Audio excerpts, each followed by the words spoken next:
Hey, welcome to Tim's Workshop out here in the storage unit. Continue on with this Corvair engine. Show you a few things that we're going to do on part 7. Get into some measurements hopefully after this. So first of all, get my gloves on. Although I got this thing, pretty cleaned up.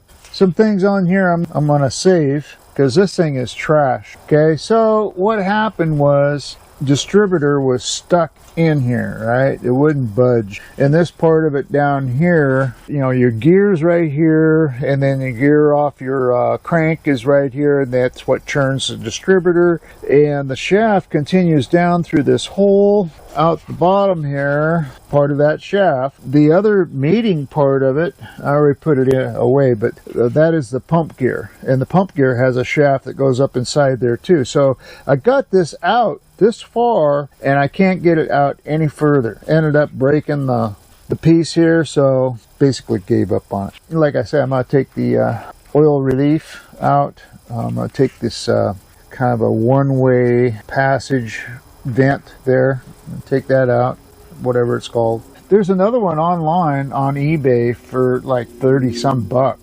Not worried about replacing it, and it's the same one. I found a distributor on there that's going to work on this too. It's a different horsepower. The cam on it for timing is going to be different, but I can adjust for that and remark it where the timing mark is that I need. It'll be fine. It's harder to find these distributors for these old ones. The newer distributors are the same. They'll fit. It's just the cam on the distributor's different. So I got that going. This is my press, okay? And I bought it from Harbor Freight. I tried it on this, tried to save it. Of course, it partially worked. I mean, I got the oil pump gear out. Whether it's any good, I don't know. So one thing that did work on this press was getting these stuck pistons out. So we're going to work at getting this one out. We get this set up in here. I've already done one, so I know how it works. So the thing about this is, this will work, but what doesn't work is once it gets to here, the piston will stop. It won't go any further. So what I found that works is you double up these jugs so you can get it all the way into this jug, which I was able to get the piston out of. This jug I can't because it's frozen there. We're going to work at getting this pushed down so it's out of this jug but going into this one, and it'll go all the way down until it starts hitting here on the bottom. We'll stop, and I found I was able to just take the wood part of the hammer and just knock it out the rest of the way into the my bucket. So right now this is too high up. I got to get it down further, so we'll do that. I think I had it down like 2, I think.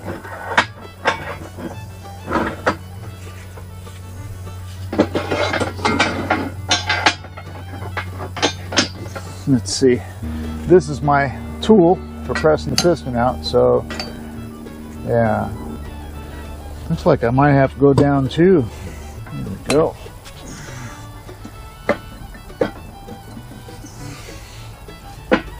Okay. There we go. That goes in there like that. And then we'll tighten this up. And then we'll crank this down. You still with me? All right.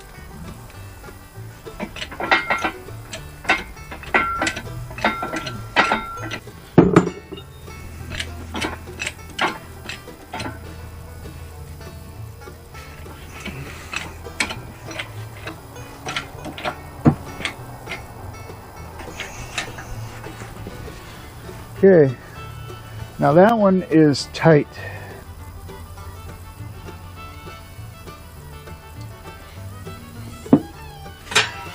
Let's heat it up.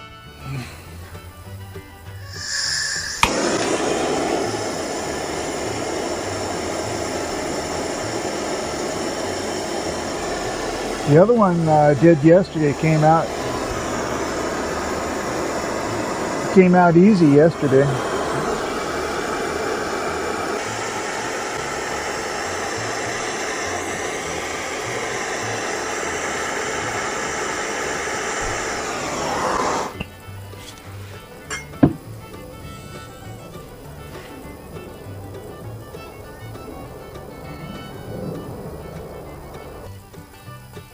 Well, I'm going to let that sit.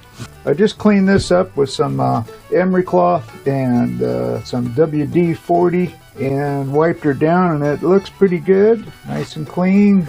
The one by the flywheel is number 1. This number 2, number 3, number 4. These other ones in between, the smaller ones, are for the rod. Number 1. Got that set up. I got this set up at 2 inches, and we're going to measure 9 and 3 o'clock. So let's measure it first, and we're going to do it towards the front of the engine. Okay, so we're going to do this 2 locations, front and back, 9 and 3 in case it's tapered, and then we're going to go front and back at the 12 and 6 o'clock position. So let's go for the 9 o'clock.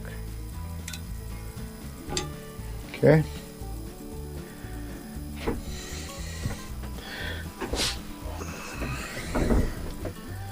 So our measurement is 2.098 and what? 7. I went through and got all the measurements for the main bearings, front to back, number 1, number 2, 3, and 4. The measurements, I re-looked it up on my service manual, and it's 2.0978 to 2.0988. All these measurements fall within that range. Even this one here is just slightly under by a couple tenths of a thousandths, you know, so that's no big deal. Those are the lowest 2 right there, number 3. So that's good. Now the problem is the rod journals. So these rod journals, I cleaned up this one and the one next to it, cleaned it up with WD-40, and I had to cut this down so it was a little bit more narrow to get in there. Went in there and cleaned it up good.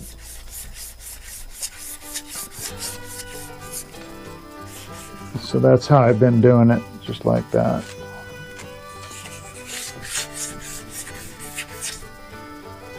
And then take a rag, clean up all the gunk. And then I measured it with the smaller gauge that goes from 1 to 2 inches, because this is this reading here, according to my board up there. I don't know if I can get it close enough that you can see it.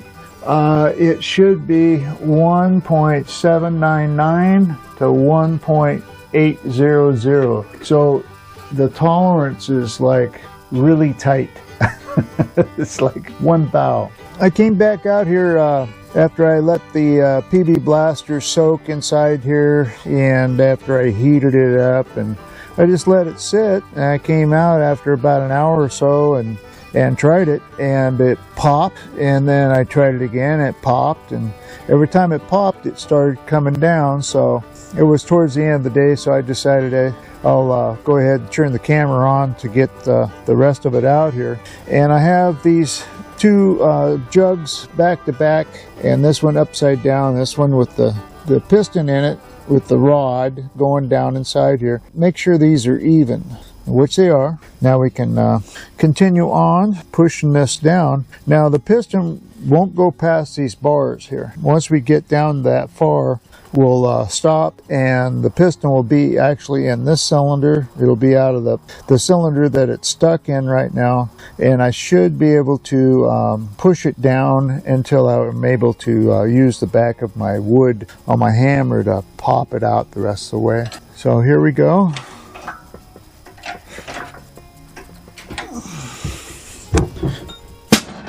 There it goes, popped again,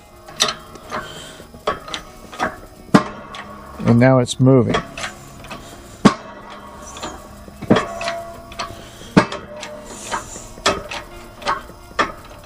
Okay, so I've got as far as I can go now, so I need to raise this up higher so I can get it the rest of the way down. So we'll release the tension on it.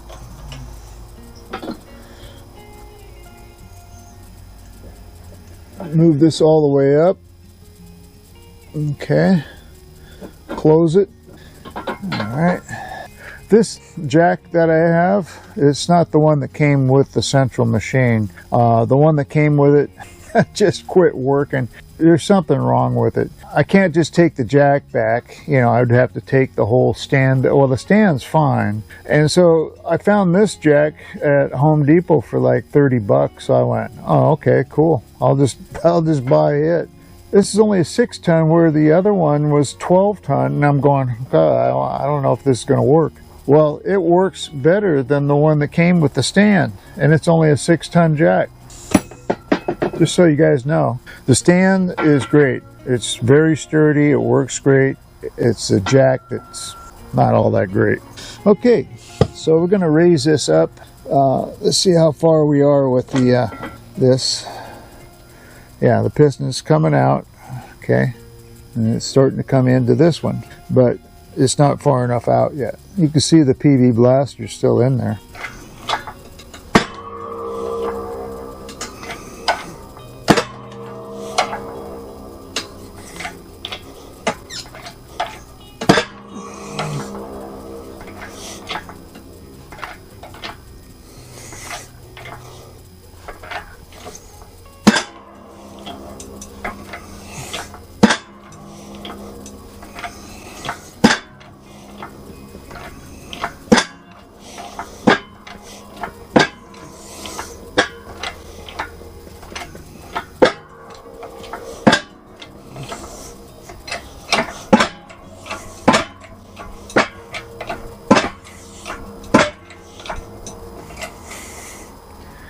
Okay, so I'm all the way through this one, so that's good.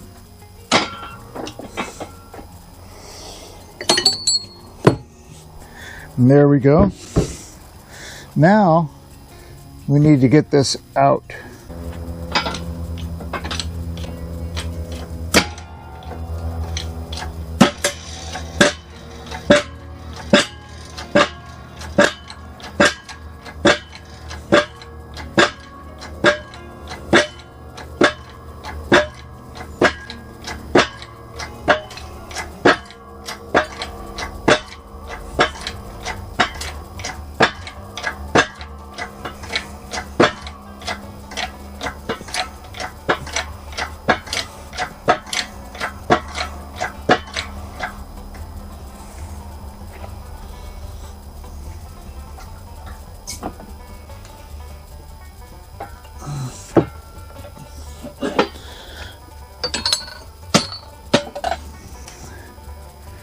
Okay.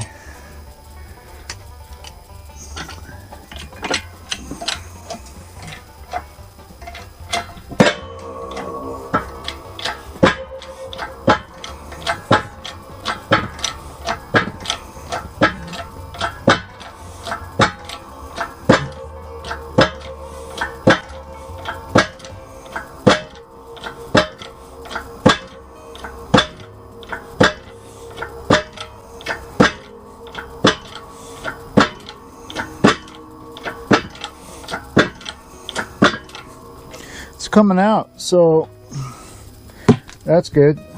Put the bucket underneath here to catch it.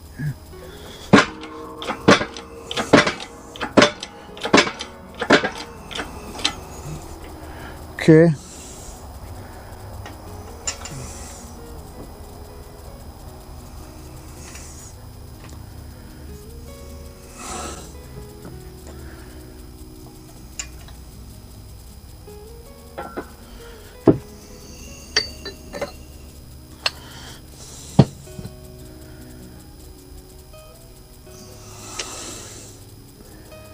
Okay, so that got it down that far.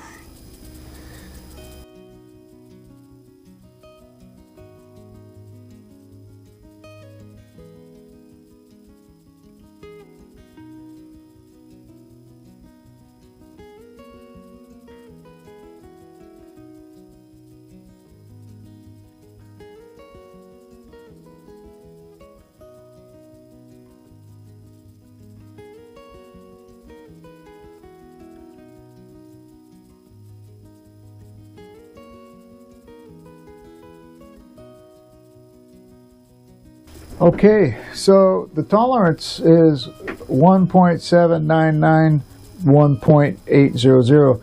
So I went through 1 through 6 and I got a lot of 1799s out of all of those. There is some low spots, but there is a 0.799 on all of these journals, which means that there shouldn't be slop with new bearings. It should work, even though so this is a budget build, so it's not going in for long-term longevity. It's to get it back on the road. Looking at it that way, I think we're okay here. Now we do have one jug that didn't make it, and then we got a lot of cleanup on the heads. We got one stuck valve, but we'll probably end up replacing the exhaust valves, and we'll check out the exhaust guides to see what kind of condition those are in as well. We'll go through all the push rods and rockers. The rods, though, we're going to make sure that we'll put new bolts and nuts on those. Definitely got a lot of cleanup to do. Yep, that's coming up.